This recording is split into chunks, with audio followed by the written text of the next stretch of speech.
உடும்பு இறைச்சி சாப்பிடலாமா என்கிற ஒரு கேள்வி கேட்கப்பட்டிருக்கிறது. இதை பொறுத்தவரையில் எல்லா உலமாக்களுமே உடும்பு இறைச்சி ஹலாலானது என்ற கருத்தையே முன்வைத்திருக்கிறார்கள்.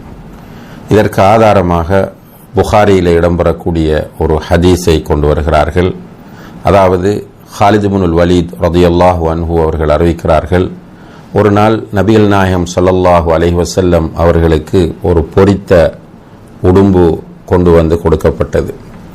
அதை சாப்பிடுவதற்காக நபி ஸல்லல்லாஹு அலைஹி வஸல்லம் அவர்கள் தன்னுடைய கையை கொண்டு சென்ற போது அது உடும்பு இறைச்சி என்று அவர்களுக்கு சொல்லப்பட்டதும் தன்னுடைய கையை பின்னால் இழுத்து கொண்டார்கள்.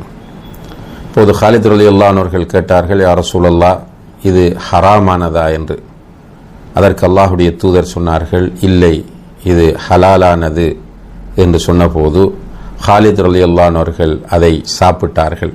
இப்போ நபிகள் நாயகம் ஸல்லல்லாஹு அலைஹி வஸல்லம் அவர்கள் அவர்களுடைய தனிப்பட்ட விருப்பத்தின் அடிப்படையில் அவர்கள் அதை சாப்பிட விரும்பவில்லை என்பதை இந்த ஹதீஸின் மூலம் நாம் புரிந்து கொள்ள முடிகிறது.